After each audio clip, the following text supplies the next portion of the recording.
বারবার মাননীয় প্রধানমন্ত্রীকে হত্যার জন্য তারা ষড়যন্ত্র করেছে, কিন্তু তারা বিফল হয়েছে। আবারও এই নতুন করে পায় তারা। আমার 21শে আগস্ট জননেত্রী শেখ হাসিনাকে হত্যা করে ক্ষমতা আসার জন্য যে প্রক্রিয়াটি করছিল, এই প্রক্রিয়ার মধ্যে এখনো আছেন তারা হেদায়েত হন নাই।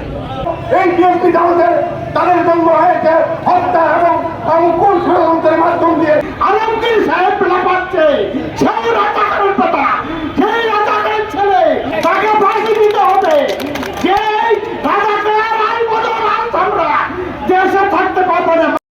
আমি বিএনপি নেতাদেরকে হুঁশিয়ার করে দিতে চাই, মুক্তিযোদ্ধাদের পক্ষ থেকে বিএনপি জামাত শিবির এবং আলমগীর সাহেব বিএনপি নেতাদেরকে আমি হুঁশিয়ার করে দিতে চাই, মাননীয় প্রধানমন্ত্রীকে রাজশাহীকে আবু সাহেব জন্য যে বক্তব্য দিয়েছে, আমার প্রতিবাদ জানাচ্ছি মুক্তিযোদ্ধারা রিসেন্টলি আজকে 24 ঘন্টার মধ্যে তাকে অ্যারেস্ট করে জেলখানার মধ্যে ভরতে হবে, তার ফাঁসি দিতে হবে, তাকে ফাঁসি দিতে হবে।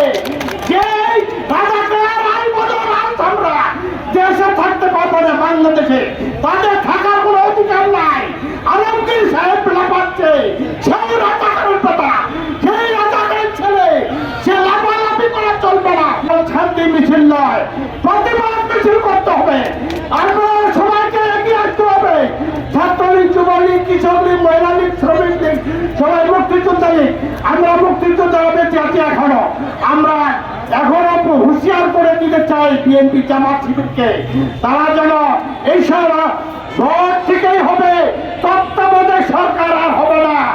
আপনারা ভুলে যান, এই সরকারের অধীনে নির্বাচন হবে, নির্বাচন করতে হবে। শেখ হাসিনাকে প্রধানমন্ত্রী করে আনতে হবে। আমাদের প্রধানমন্ত্রীকে রক্ষা করতে গেলে সবাইকে ঝাঁপাই করতে হবে। আমাদের সভাপতি সাহেব সেক্রেটারি সাহেব জেলা আমিনকে হুঁশিয়ার মারার সাথে সাথে আমাদেরকে ঝাঁপাই করতে হবে। 1 মিনিটের মধ্যে এখানে উপস্থিত হতে হবে সবাইকে। জানেন এই রাজশাহী বিএনপির আহ্বায়ক আবু সাইদ চাঁদ যেই হত্যার হুমকি দিয়েছিল আমাদের প্রিয়তি জয়ন্তী শেখ হাসিনা, দুঃখী মানুষের শেষ ঠিকানা, তার বিরুদ্ধে যেই হত্যার হুমকি প্রদর্শন করেছে, এটি নতুন নয়, এটি তাদের পুরোনো চাল। তাদের জন্ম হয়েছিল এই বিএনপি জামাতের, তাদের জন্ম হয়েছে হত্যা এবং অঙ্কুর ষড়যন্ত্রের মাধ্যম দিয়ে। তারই ধারাবাহিকতা প্রমাণ করে বিএনপি জামাত সেই জায়গায় আবার তারা বেঁচে উঠেছে। আমাদের ঐক্যবদ্ধ থাকতে হবে। এই ঐক্যবদ্ধ থাকেন বাংলাদেশের জনগণের পাশে থেকে জনগণকে ঐক্যবদ্ধ দিয়ে আগামী আন্দোলন সংগ্রাম প্রত্যেকটি ক্ষেত্রে তাদেরকে দাঁত ভাঙা জবাব দিয়ে আমরা বুঝে দেব দুঃখী মানুষের ঠিকানাকে জয়ন্তী শেখ হাসিনা উন্নয়নের উপকার, সেই উপকারকে আমরা বেঁচে রেখে আগামী আন্দোলন সংগ্রাম প্রত্যেক ক্ষেত্রে এগিয়ে নেব। এখন থেকে শুধু প্রতিবাদ সমাবেশ হবে, শুধু প্রতিবাদের মিছিল হবে। যেখানে যেখানে সহিংসতা দেখবো সেখানে আমরা প্রতিবাদ করবো এবং প্রয়োজন পড়লে এইটার প্রতিশোধ দিয়ে নিতে আমরা পাবো না। এই মানসিকতা নিয়ে আজকে অঙ্গসহী সহ আওয়ামী লীগের সকল নেতৃবৃন্দকে ঐক্যবদ্ধ থাকতে হবে। বিএনপি যখন নির্বাচনে জিততে পারে না, বিএনপি যখন নির্বাচন করতে চায় না, তখন তারা এই দেশে একটা ধ্বংসলীলায় প্রতিষ্ঠিত করতে চায়। তারা মাননীয় প্রধানমন্ত্রীকে হত্যা করতে চায়। এই ষড়যন্ত্র আজকের নয়, এই ষড়যন্ত্র এই দেশ স্বাধীনতার পর থেকে বারবার মাননীয় প্রধানমন্ত্রীকে হত্যার জন্য তারা ষড়যন্ত্র করেছে, কিন্তু তারা বিফল হয়েছে। আবারও এই নতুন করে পায় তারা।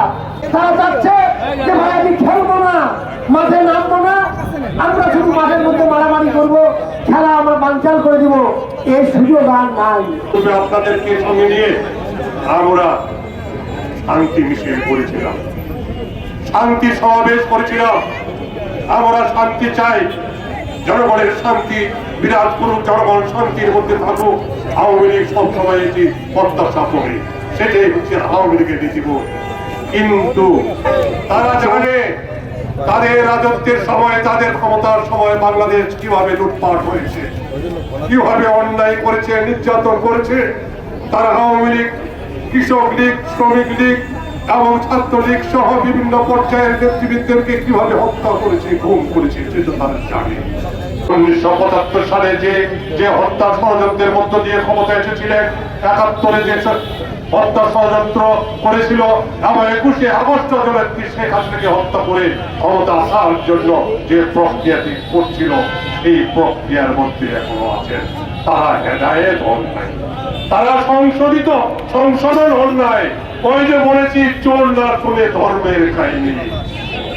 ইতিপূর্বে দেখা যাচ্ছে আলমগীর সাহেব বাংলাদেশ জাতীয়তাবাদী দল বিএনপির নেতা কর্মীরা অনেক উজ্জীবিত মনে হচ্ছে। এটা উজ্জীবিত পালন হচ্ছে, তারা জানে আগামী নির্বাচন সংবিধান হিসাবে হবে এবং বিএনপির শেষ অবরচনা হবে। এই নির্বাচনে প্রধানমন্ত্রী জননেত্রী শেখ হাসিনা আবার প্রধানমন্ত্রী হয়ে দেশ পরিচালনা করবে এবং বিএনপির অবরচনা হবে।